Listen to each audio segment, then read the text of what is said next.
Tulsi, I wanted to get to a statement you made, and it ties into your new book, which is available for pre-order now. We'll do a lot more on it as we get closer to its release in April, but I think you've got a first hard copy of it with you today. And again, there you go. There it is.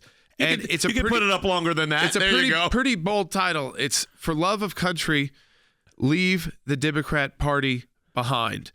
The idea here that you've called it a party with the mentality of dictators. It is increasingly difficult to deny that fact. When we have a political party that is in power currently in the Democrat elite, using every arm of government available to them to undermine our freedom of speech, our right to cast our vote for the candidate of our choosing to serve as president and commander in chief, and weaponizing the Department of Justice and law enforcement agencies and the national security state, all to try to rid themselves of the major political opposition in this presidential campaign.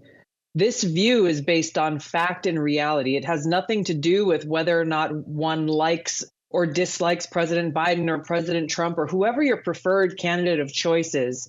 Every American should be terrified about what's happening here, because if this is allowed to continue, if the Democrat elite are allowed to win after so abusing their power, they will run around this country and say, look, we have a mandate of the American people to continue doing what we're doing, which will dangerously and negatively impact our fundamental rights and freedoms in a way that I don't know that will be able to be reversed if they're allowed to have another 4 years at this. You said that they will say that Trump is a dictator in chief, that if he's elected, it will be the last election this country sees. You said it's laughable.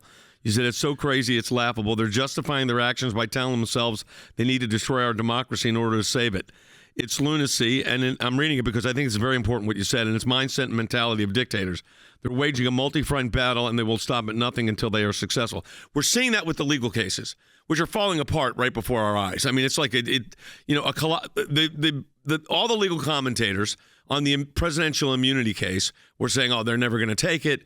They'll rule against Trump." And then in 24 hours, and I said, "Look, I mean, I represented the president." And I argued on immunity, 3 of them, at the Supreme Court for him.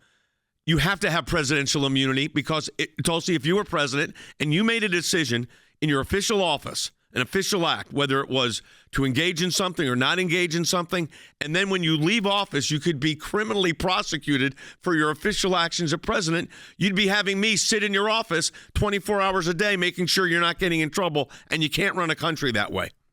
Exactly right, Jay. And you and I both know without a shadow of a doubt that if the roles were reversed and it was Republicans coming after a former President Biden for whatever, you could point to what they're doing right now and allowing millions of people to break our laws and illegally come across our borders as grounds for prosecution. I'm not a lawyer, but that seems like it could be a pretty clear-cut case. The Democrats in that scenario, that hypothetical scenario, would be screaming and making the same exact argument that you are making right now. It's crazy. And, I tend to have a healthy skepticism about most things. I'm a wait and see kind of person. And I'm glad to see that some of these cases, at least, are being exposed for what they are, which are essentially political hit jobs. But you're exactly right. But you know what is so shocking to me, Tulsi, and all this, and we've known each other a long, long time. And you served our country in the military. You served our country in the military. You've served in Congress. If I was Joe Biden, if I was the president of the United States, you know what I would have done? I would have picked up the phone, called Merrick Garland, and said, "What are you doing? Do you realize the precedent you're setting here? For every single, put Trump out of this, for every single president or cabinet secretary, the exposure you're putting people in, that's what I don't understand, because they're like myopic in their view to destroy this guy, that they're not even thinking about the long-term consequences of their own policy positions." Jay, and that's the difference between you, a good man of character and integrity who cares about our country, and Joe Biden and those around him in the Democrat elite. They lack that character and integrity and care about one thing, and that's power. That's all they care about. So they don't care that they're setting it. They're not stupid.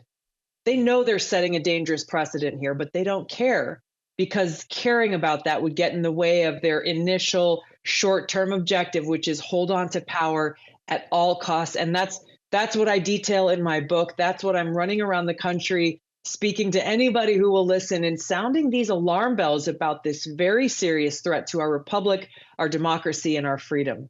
Tulsi, we saw yesterday the dueling visits to the border. And all of a sudden, the Biden team wants to do, at least appear like they are doing something on the border. There are Democrats even trying to advise President Biden to temporarily close the border to individuals trying to cross for two weeks to a month before deciding what kind of policies to implement. They've had 4 years to implement these policies that would have saved thousands of Americans' lives. The number one killer is the drug that comes across that border of Americans between 18 to 45 is fentanyl. They didn't care about it for the last 3.5 years. They care about it right before the election. The illegal immigrants coming over the border, killing Americans. They didn't care about it for the last 3.5 years. Remember that family that was gunned down by a cartel in Northern California? Now it's a few nurse, a few weeks, a few months before the election. And I think you could talk to people directly for us right now and say, they aren't doing this because they actually believe it. It is purely politics. And if they get power again, those policies will go right by the wayside.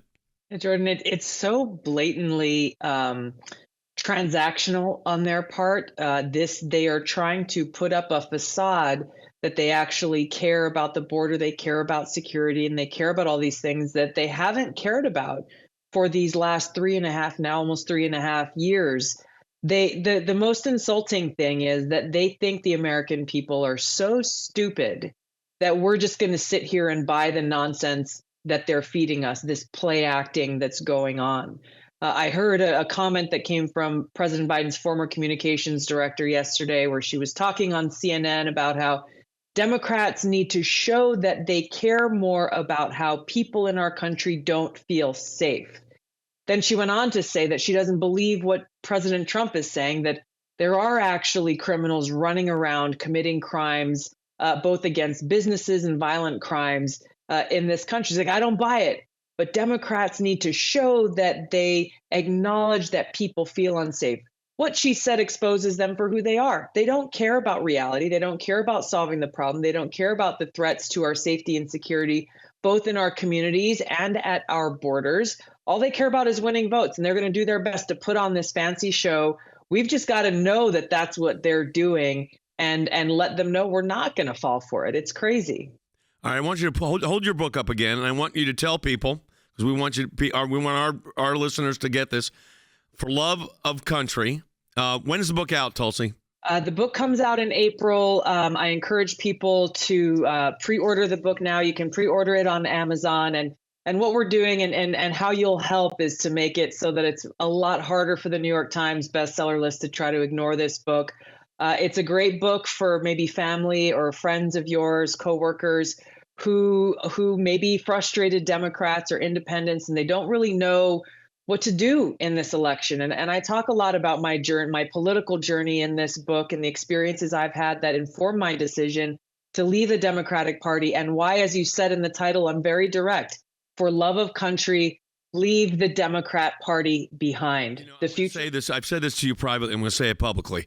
When you were in the debates for the presidency in the Democratic Party, I called you and said you were, and our people, the people that were listening to this broadcast, saying, if I was voting for anybody else, I'd be voting for Tulsi Gabbard, because your debate performance was incredible and the positions you were articulating were incredible.